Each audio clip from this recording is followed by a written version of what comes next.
बाद संत सदगुरु महाराज की परंपरा मंगल पदों में वंदन।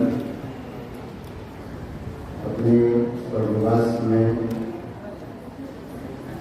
विराजित संत मत के वर्तमान आचार्य पूज्यपाद महर्षि हरिनंदन परमहंस जी महाराज के परम पावन चरण कमलों में कोटि नमन।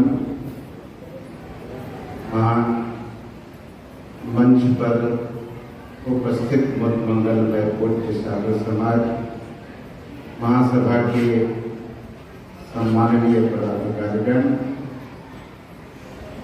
सम्मानित आमंत्रित पदाधिकारीगण, सत्संग में समुपस्थित परम सम्माननीय सत्संग प्रेमियों, सदात्माओं तथा पूजनीय मातृशक्तियों,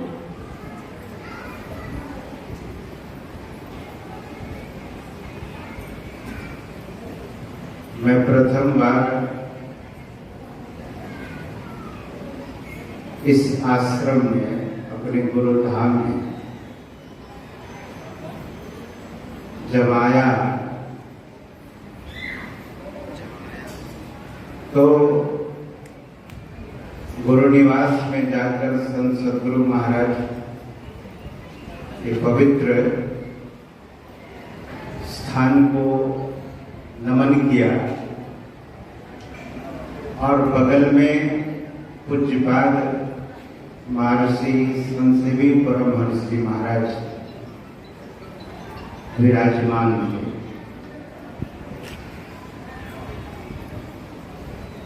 मैं उनके चरणों में अपना सर नवाया तो उन्होंने पूछने की कृपा कि आप कहाँ आए, कहाँ से आए हैं, ऐसा नहीं उन्होंने पूछा। पूज्यपाद ने हमसे पूछने की कृपा की कहाँ आए, तो मैंने कहा कि हुजूर अपने जीवन को हुजूर के चरणों में समर्पित करने आया। सज्जनों, पूज्यपाद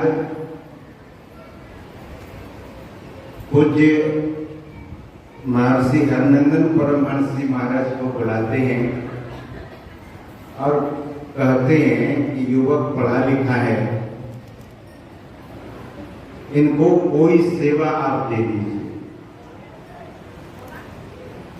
मुझे तो बहुत भूख लगी थी, मन ही मन मैं सोच रहा था कि कुछ खाने पहले मिल जाता तब जो हुजूर सेवा फरमाते तो मैं करता। मैं ऐसा सोच ही रहा था कि पूज्यपाद महर्षि हरिनंदन परमहंस जी महाराज ने कहा कि चलिए पहले आप खा लीजिए तब और कुछ बोलो। श्री सदगुरु महाराज। तो मैं बहुत प्रभावित हुआ। मुझे अपने हाथों से कटोरे में कुछ खाने के लिए दिया और मैं खाकर तृप्त हुआ, प्रसन्न हुआ और मुझे सीधे गौशाला ले गए और गौशाला में ले जाकर कहते हैं कि आपने कभी गाय गौ माता की सेवा की है? तो मैंने हाथ जोड़कर कहा कि जी हुजूर, मैंने सेवा तो कभी नहीं की है, लेकिन मैं सेवा गौ माता की कर लूंगा। फिर बहुत जगह दिखाते दिखाते इस आश्रम के गेट पर एक इंक्वायरी ऑफिस था, पूछताछ कार्यालय। उन्होंने कहा, आज्ञा दी कि इसी कार्यालय में कल से आप बैठेंगे और आए गए अतिथियों को पूछकर और रजिस्टर्ड मेंटेन करेंगे और आगे सूचना देंगे हमको। उस समय हुजूर यानी पूज्यपाद व्यवस्थापक थे इस आश्रम के, तो उनकी आज्ञा का पालन करता रहा मैं और उनकी सेवा भी यथासंभव करता रहा। और इस तरह से मैंने यह देखा कि जो सेवा उन्होंने सतगुरु महाराज की थी बहुत सूक्ष्मता से, वे अपने निवास में उस सेवा के संबंध में भी बताते थे।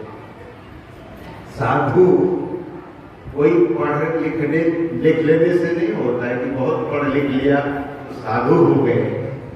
गढ़ते हैं और गुरु ही गढ़ते हैं शिष्य को, और वे शिष्य फिर महान हो जाते हैं। सतगुरु महाराज की सेवा पूज्यपाद ने पूरी मुस्तैदी के साथ की है। और मैं कल्पना करता था कि जब, जैसा कि अभी हमारे साधु महात्मा लोग, हमारे गुरु भाई लोग कह रहे थे कि भोजन का काम अधिकांश वे किया करते थे। पाक विद्या में वे बड़े निष्णात हैं, तो भोजन उनके लिए बनाते थे। तो बर्तन भी साफ करना, चूल्हा उस जमाने में कोयले का चूल्हा था, भट्टी थी, तो चूल्हा को साफ सुथरा कर उस पर पोछा लगाना। फिर बर्तन पीतल का हुआ करता था, बर्तन सोने की तरह चमकता था। और देखिए, जरा विचार करेंगे कि पूज्यपाद की सेवा कितनी सूक्ष्म रही। जब वे चूल्हा पर पोछा लगाते थे तब भी वे गुरु महाराज को याद कर रहे थे कि मैं उनके लिए कर रहा हूँ। बर्तन जब उनका साफ कर रहे थे तो मैं सदगुरु का बर्तन साफ कर रहा हूँ। जब वे सब्जी काट रहे थे तब वे यही सोचकर कि मैं सदगुरु के लिए सब्जी काट रहा हूँ। जब वे रोटी पका रहे थे, बना रहे थे, तब वे सदगुरु के लिए बना रहे थे। हम आप सुनते हैं कि कर्म ही पूजा है, मतलब यह पुनीत और पावन कर्म जो संत पूरे जगत के कल्याण के लिए अवतरित होते हैं, उनकी सेवा वे कर रहे थे। उस तरह से संत उदय संतत सुखकारी, विश्व उदय जीवी इंदु तुम्हारी। जैसे सूर्य पूरे जगत का उपकार कर रहा है, संत भी उसी तरह से, संत सदगुरु भी उसी तरह से पूरे जगत का उपकार करते हैं, कर रहे हैं। तो ऐसे ही पूर्ण धनी संत सदगुरु के पूर्ण शिष्य हुए।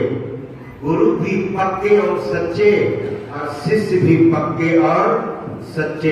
ऐसे हमारे पूज्यपाद महर्षि हरनंदन परमहंस जी महाराज, जो संत मत के एक पुरोधा पुरुष हैं, आदर्श पुरुष हैं, और वे हम आपके लिए एक प्रेरणा है। हम सब ऐसे महापुरुष के चरित्र से प्रेरणा लें और अपने जीवन को धन्य करें।